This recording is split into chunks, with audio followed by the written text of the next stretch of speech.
السلام علیکم، کیسے ہیں آپ سب لوگ؟ امید کرتی ہوں کہ سب ٹھیک ہوں گے، جہاں ہوں گے خوش ہوں گے۔ سٹوری سنانے سے پہلے آپ سے ریکویسٹ ہے کہ چینل کو سبسکرائب کر لیں۔ آپ کے پاس بھی سٹوریز ہیں تو آپ مجھے میرے واٹس ایپ نمبر پہ سینڈ کر سکتے ہیں۔ آج کی جو یہ سٹوری ہے یہ ایک سبسکرائبر کی فرمائش پہ ہے جو کہ میں نے انٹرنیٹ سے سرچ کی ہے۔ تو آئیں ڈیلے کے بغیر ہم سٹوری شروع کرتے ہیں۔ یہ سچی کہانی ہے۔ یہ کہانی مجھے میری دادی جان نے سنائی تھی جب وہ گاؤں میں رہتی تھی۔ یہ تب واقعہ ہوا تھا۔ آئیں اب کہانی کی طرف آتے ہیں۔ گاؤں کے لوگوں کی صبح 5 بجے سے ہو جاتی ہے۔ ابھی ہلکی ہلکی روشنی پھیل رہی تھی۔ اماں نے صحن میں جھاڑو لگائی، بھینسوں کو چارہ ڈالا اور مرغیوں کو دانہ ڈال کر لکڑیاں کاٹ کر آگ جلائی تاکہ جلدی سے وہ روٹی پکا سکیں اور سب کو کھانا کھلا سکیں۔ پھر اماں اور ابا نے اور سب بچوں نے مل کر ناشتہ کیا اور سب اپنے اپنے کاموں پہ چلے گئے۔ ہم سب بچے اسکول چلے گئے تھے۔ وہ اسکول کیا تھا، ایک درخت کے نیچے استاد جی لڑکوں کو لکھنا پڑھانا سکھا دیتے تھے اور لڑکیوں کو تو وہ بھی اجازت نہیں تھی۔ میرا نام بابر ہے۔ میں گھر میں سب سے چھوٹا ہوں۔ میرے 7 بہن بھائی ہیں، 3 بہن اور 4 بھائی۔ ہمارا 2 کمروں کا گھر ہے، ایک صحن جس کے کونے میں باورچی خانہ بنا ہوا ہے، تھوڑا آگے واش روم اور اس کے برابر میں دوسرا واش روم ہے، اور باہر ایک نل لگا ہوا ہے جس سے ہم ہاتھ منہ دھوتے ہیں۔ اور ہمارے ابا سخت غصے والے اور کنجوس آدمی تھے۔ اماں اور ہم سب ابا سے بہت ڈرتے تھے۔ ابا کی گاؤں میں چھوٹی سی ایک کریانے کی دکان تھی جس پر ابا اور بڑا بھائی بیٹھے رہتے تھے۔ وہ جمعے کا دن تھا۔ جمعے کو ہمارے ٹیچر جلدی چھٹی دے دیتے تھے اور ابا اور بھائی بھی نماز کے لیے دکان بند کر کے آ جاتے تھے اور پھر کھانا کھا کر واپس چلے جاتے۔ ابا آئے، سب نے ساتھ کھانا کھایا۔ ابا اور بھائی پھر دکان پر چلے گئے۔ اماں نے جلدی سے جھاڑو لے کر باہر نکل گئی۔ ہمارے گھر کے سامنے ایک بہت بڑا نیم کا درخت تھا۔ درخت کے ارد گرد بہت بڑا چبوترا بھی بنا ہوا تھا۔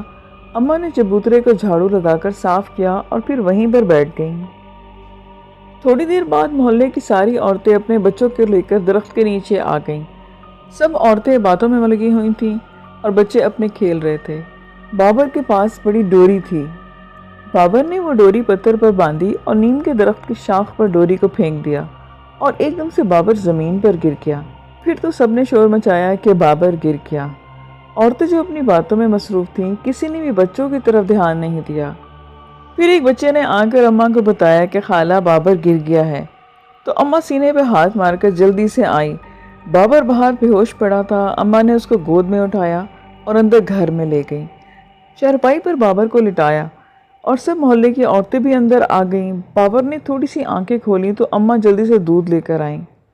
ہمارے محلے کی ایک عورت بولی کہ مجھے لگتا ہے کہ بابر پر اثرات ہو گئے ہیں، اور باقی بھی سب عورتوں نے ان کی ہاں میں ہاں ملائی۔ اماں نے کہا کہ ایسا کچھ بھی نہیں ہوا، بچہ ابھی پڑھ کر آیا ہے، ذرا سی کمزوری ہو گئی ہے۔ شام تک بابر کو بخار ہو گیا تھا۔ اماں نے دوسرے بھائی کو بھیج کر حکیم سے دوا منگوا لی۔ ابا کے آنے سے پہلے ہی اماں نے بابر کو کھانا کھلا کر اور دوا دے کر سلا دیا تھا۔ بابر کا بخار تو ٹھیک ہو گیا تھا، پر اب بابر پہلے کی طرح باہر جانے کے لیے نہیں کھیلتا تھا اور نہ ہی شرارتیں کرتا تھا۔ صحن میں بس خاموش بیٹھا رہتا۔ اماں کہتی رہتی کہ باہر جا کر دوستوں کے ساتھ کھیلو، پر بابر خاموش ہی بیٹھا رہتا۔ پھر انہی دنوں ہمارے محلے میں قوالی کی محفل تھی۔ ابا تو ہمارے کہیں نہیں جاتے تھے، اس لیے اماں نے سب کو تیار کیا اور محفل میں لے کر چلی گئیں۔ وہاں بہت بڑے بڑے قوال آئے ہوئے تھے۔ ہم سب بھی وہاں جا کر بیٹھ گئے اور محلے کے سبھی لوگ آنے لگے۔ تھوڑی دیر کے بعد محفل شروع ہو گئی۔ وہ قوال بہت اچھی قوالی پڑھ رہا تھا اور ڈھول بھی بہت اچھا بجا رہا تھا۔ ایک دم سے بابر اٹھا اور جھومنے لگا۔ اماں باہر کے لیے اٹھنے لگی۔ محلے والوں نے اماں کو روک لیا۔ بابر زور زور سے جھومنے لگا تھا۔ سب لوگ بابر کو دیکھنے لگے۔ قوال سمجھ گیا تھا کہ بچے کے ساتھ کوئی اچھی چیز ہے، تو قوال اور زور سے ڈھول بجانے لگا۔ بابر پورے شامیانے میں جھومنے لگا۔ قوال نے ڈھول بجانا بند کر دیا، پر بابر ابھی بھی جھوم رہا تھا۔ 10 منٹ بعد بابر قوال کے سامنے جا کر رک گیا اور بیٹھ گیا۔ تو نے ہمیں خوش کر دیا ہے، بول تیری کیا خواہش ہے؟ بابر نے قوال سے بھاری آواز میں کہا۔ بابر کی آنکھیں اس وقت لال ہو رہی تھیں۔ پھر وہ بولا کہ مجھے ایک قمیض چاہیے۔ قوال نے کہا اور بابر نے اپنی قمیض اتار کر قوال کو دے دی۔ قوال قمیض کو چوم کر آنکھوں سے لگانے لگا اور قمیض اپنے پاس رکھ لی۔ اگلی محفل اس کے گھر ہوگی۔